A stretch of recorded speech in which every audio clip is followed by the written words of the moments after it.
बच्चों, मैं जितेंद्र वर्मा और आप लोग देख रहे हैं ज्ञानदीप एबीसी। बच्चों, एक समय जब हम लोग पढ़ रहे थे, हमारे प्रधानाध्यापक ने कहा कि आज हम लोग पढ़ रहे हैं और कल हम लोग प्रयागराज और राजधानी घूमने जाएंगे।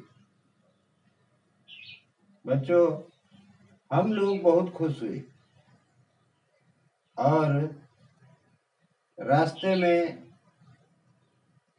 जब बस हमारी बुक थी, तो प्रधानाध्यापक जी के साथ में हम लोग बस पर बैठे और बस शहर की तरफ चल पड़ी। थोड़ी दूर जाने के बाद बस पहुंच गई संगम। कहाँ पहुंच गई? संगम। संगम में हमने क्या देखा? गंगा, यमुना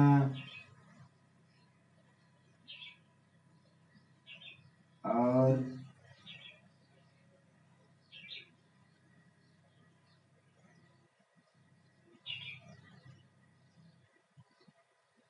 सरस्वती।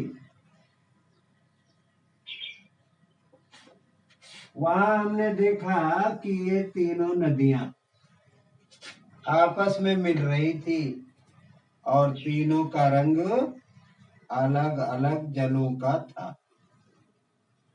कुछ देर बस रुकी तो हम लोग उतरकर संगम के तट पर गए और वहां हम लोगों ने संगम में जल को अलग अलग बहते हुए देखा।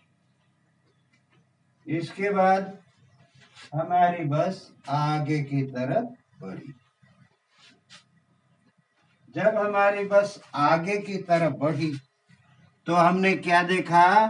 गंगा जमुना संगम के बाद सम्राट अकबर द्वारा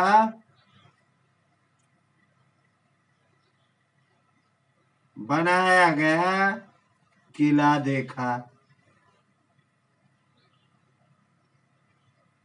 चंद्रशेखर आजाद पार्क हम लोग पहुंचे और चंद्रशेखर आजाद की विशाल प्रतिमा देखी। क्या देखी? चंद्रशेखर आजाद की प्रतिमा।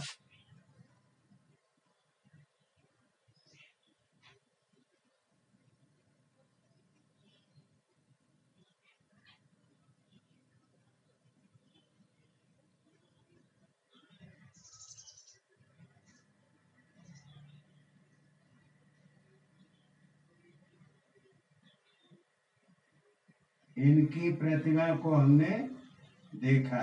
ये कहाँ लगी है? अल्फ्रेड पार्क में। कहाँ? अल्फ्रेड पार्क में यह लगी हुई है। और इसके बाद हमने क्या देखा? विभिन्न प्रकार के औषधीय पौधे वहां लगे हुए थे। विशाल प्रतिमा थी और यहीं पर एक संग्रहालय यानी सार्वजनिक प्राचीन पुस्तकालय भी देखा। वहां जाकर आनंद भवन, स्वराज भवन, जवाहर नक्षत्रशाला भी देखी, जहां हमने आकाश मंडल के तारों की स्थिति की जानकारी ली और दोबारा बस पर सवार होकर के हम सभी लोगों ने जब लखनऊ शहर की तरफ प्रस्थान किया तो सभी अपने साथ बिस्किट, नमकीन, लीची, अमरूद आपस में बांटकर खा रहे थे। शिक्षक के निर्देश के अनुसार खाली पैकेट को छील के को एक अलग थैली में इकट्ठा कर रहे थे। बातचीत करते हुए पता नहीं चला कि हमारी बस लखनऊ शहर के अंदर कब घुस गई। गोमती नदी के किनारे बसा हुआ लखनऊ हमारे प्रदेश की राजधानी और मुख्यमंत्री जो विधानसभा बनी हुई है उसमें बैठते हैं। मंत्रिमंडल के मंत्री और विधानसभा के सदस्य एक साथ बैठ करके हमारे कानूनों को बनाते हैं। यहीं पर रेजिडेंसी, रूमी दरवाजा, छोटा इमाम बाड़ा, बड़ा इमाम बाड़ा, भूल भुलैया और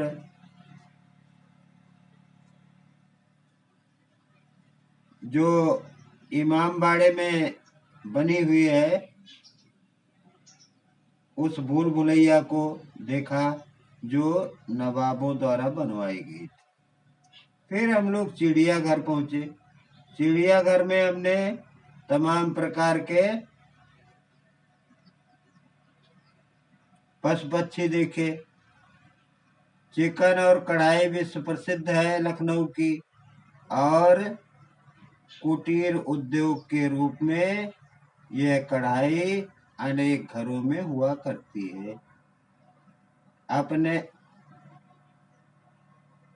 नवाबों, रेवड़ियों और मुगलई पकवानों के लिए देश विदेश के लोग यहाँ आते।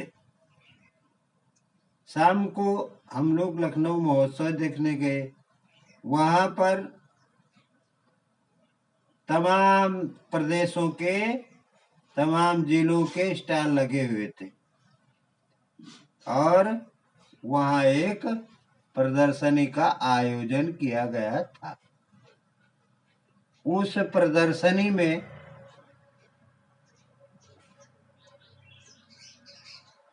बांसुरी मथुरा की प्रमुख बजाने वाला बाजार, ब्रज लोक संगीत में ढोल, मृदंग, झांझ, मजीरा, ढप, नगाड़ा और पखावज, एकतारा आदि यंत्र बजाए जाते हैं।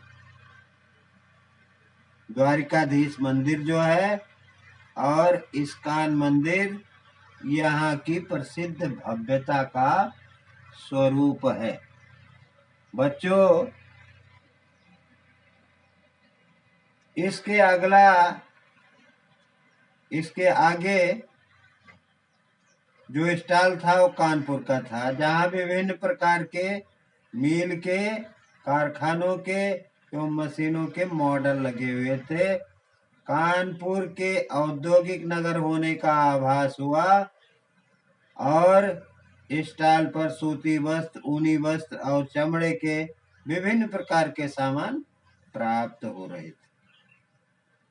वहां से हम लोग कानपुर देहात, कानपुर शहर गंगा नदी के तट पर तो बसा ही है, तो कानपुर देहात गए और चंद्रशेखर आजाद कृषि विश्वविद्यालय में भारतीय प्रौद्योगिकी को देखा, यानी वहाँ की ITI हमने देखी। उस ITI में हमने क्या देखा इसे हम आप लोगों को कल बताएंगे, क्योंकि समय भाव है। बच्चों, जहां से भी इस चैनल को देख रहे हैं, लाइक, सब्सक्राइब और शेयर कीजिए और इसे खूब पढ़िए तथा कमेंट में जरूर लिखिए कि हम कहाँ कहाँ घूमने गए और क्या क्या हमने वहां देखा, कैसे कैसे हम वहां पहुंचे। धन्यवाद।